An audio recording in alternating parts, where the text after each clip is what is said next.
Everyone, I have to scream a little more because there is no microphone tonight, but I hope you can hear me. आज का दिन है कर रहा है, साथ तो नहीं छोड़ जाएगा ओके, लेट्स सी कितनी देर तक ये साथ देता है मेरा। लेकिन पहले मैं अपना तारुफ करा दूं। मैं शाहिद भाई मेरे मामूजात भाई हैं और आज का दिन इनके लिए तो बहुत ही इम्पोर्टेंट है, इंतहाई अहम संग मेल इनके ज़िंदगी में। लेकिन मुझे यूँ लगता है कि आज का दिन हम सब के लिए बहुत ही अहम दिन है। आप मुझे ये बताइए, आप साल में न जाने दर्जनों शादियां अटेंड करते होंगे और इक्का दुक्का वेडिंग एनिवर्सरी भी करते होंगे, लेकिन आपने कभी 50वीं शादी की सालगिरह किसी की आपने मनाई है इससे पहले? मेरा ख्याल नहीं है, मैंने तो नहीं मनाई। आप लोगों ने किया तो आप लोग बहुत ही फिर लकी हैं इस मामले में। तो आज का दिन इस लिहाज से बहुत अहम है कि न सिर्फ ये कि इन्होंने 50 साल गुजारे, बल्कि इसको वो मना भी रहे हैं। इसलिए कि हमारे यहाँ एक और भी रिवाज या रिवायत जो भी समझ लीजिए कि लोग इतनी अहम दिन को इसको अहमियत नहीं देते और इसको मनाने में शर्माते हैं। मुझे ये समझ में नहीं आता भाई, इस पे तो आपको फख्र करना चाहिए। जब मैंने अनाउंस किया 2005 में अपनी शादी की 25वीं सालगिरह सिल्वर जुबली का ऐलान किया, तो दूसरों को छोड़े आप, मेरी अपनी बड़ी आपा जो है वो कहने लगी, अरे तुमने कौन सा तीर मार लिया है 25 साल शादी करके, हमें देखो हमने 49 साल गुजार दिए हैं। मैंने कहा आपा, पहली बात तो ये है कि आप रहती हैं पाकिस्तान में, वहाँ तो शादी चली जाती है किसी न किसी तरह। यहाँ ओपन डोर पॉलिसी है भाईजान, ओपन डोर पॉलिसी है, आज है कल नहीं है, कोई पता नहीं है। तो अगर यहाँ किसी ने 25 साल भी गुजारे हैं तो वो 50 के बराबर हैं। रात दिन उसको आप जमा करें, रात एक दिन एक।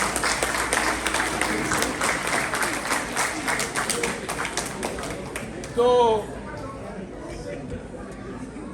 बहरहाल आज के लिए मैंने एक बहुत मुख्तसर 3 मिनट की कुछ बातें जो मुझे याद आई, वो मैंने रास्ते में न्यूयॉर्क से आते हुए मैंने जहाज़ पर बैठ के कुछ लिखा, तो मैं वो पढ़ के आप लोगों को सुनाता हूँ। हो सकता है आप लोगों को थोड़ा सा और अच्छा आइडिया मिले शाहिद भाई के बारे में।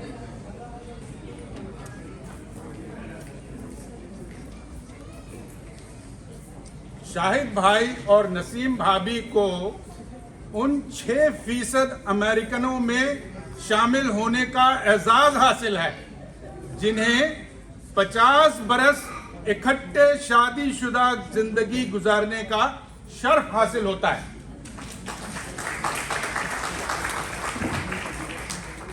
इन 2 खूबसूरत डायमंड्स को आज गोल्डन जुबली पर मनाने पर मैं मुबारकबाद देता हूं।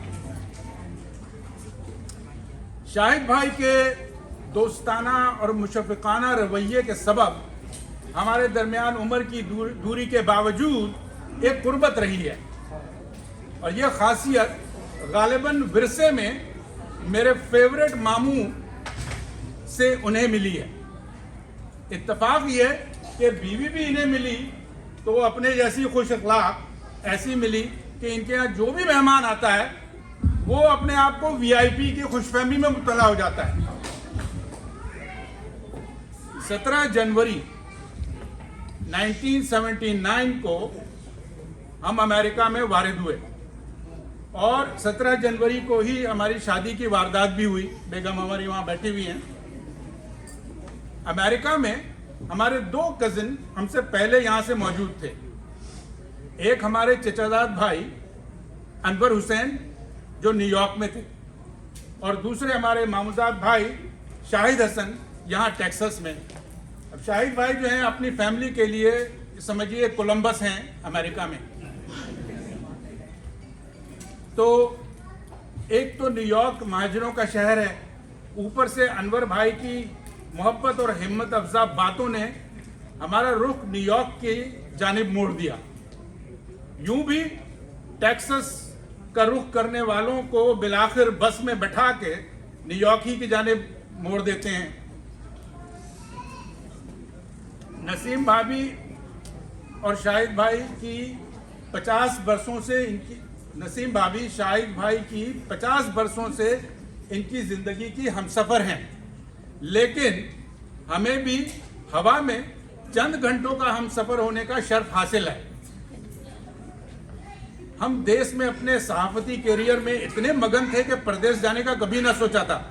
एक दोस्त के उकसाने पर अमेरिकन वीजा के लिए अप्लाई कर दिया। माह के अंदर ही मिल जाने पर हमने भी आनन फानन अमेरिका के सफर की ठान ली, मगर अभी अम्मा जान से वीजा हासिल करना बाकी था, जिनकी नंबर 1 क्वालिफिकेशन एक डॉक्यूमेंट में मौजूद थी, और वो डॉक्यूमेंट थी निकाहनामा। हमें अपने मुस्तकबिल का कोई पता ना था, हम किसी और का मुस्तकबिल अपने साथ कैसे जोड़ते। चुनांचे हमने निकाह बाईपास करने और वीजा पास करने की एक स्ट्रेटजी बनाई। हमने अम्मा को याद दिलाया कि ये हमारी पहली प्लेन राइड है और वो भी 7 समुंदर पार करने हैं, लिहाजा हमारे लिए किसी तजुर्बेकार गाइड के हमरा जाना बहुत जरूरी है। नसीम भाभी अगले माह अपने 3 बच्चों के हमरा अमेरिका वापस जाने वाली थी। हमारी उस दूर की कौड़ी से अम्मा को खासी तकलीफ पहुंची कि इनका सबसे छोटा बाबू लंबे सफर में अकेला ना होगा, और उसे अपने साथ ले जाने वाली शख्सियत न सिर्फ मोतबर बल्कि अपने घर की मेंबर है। चुनांचे एयर फ्रांस से 17 जनवरी की बुकिंग हमने भी करवा डाली। 4 सूट को केसों और 3 भतीजों के हमराह जहाज पर चढ़ गए। 8 घंटे की फ्लाइट में कम से कम 16 मरतबा तो किसी न किसी भतीजे को बाथरूम लेके जरूर गए होंगे। पेरिस एयरपोर्ट पे जहाज बदलना था, जहां बेशुमार मकामात पर ऊपर नीचे चढ़ना उतरना पड़ा। एक जगह एस्केलेटर आया तो एक भतीजे ने इस पे चढ़ने से मुकम्मल इनकार कर दिया और फोर्स करने पर रोना शुरू कर दिया। खैर, किसी तरह वो रास्ता भी अबूर कर लिया।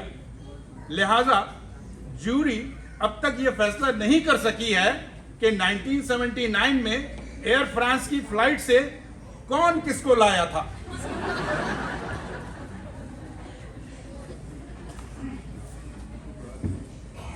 ये जवान दरख्त जिस पर कई दहाई कबल 3 फूल खिले थे, अब वो फल और फूलों से लदा हुआ है, और दुआ हमारी ये है कि ये दरख्त हमेशा घना साया और ठंडी हवाएं देता रहे। भाई बहुत शुक्रिया।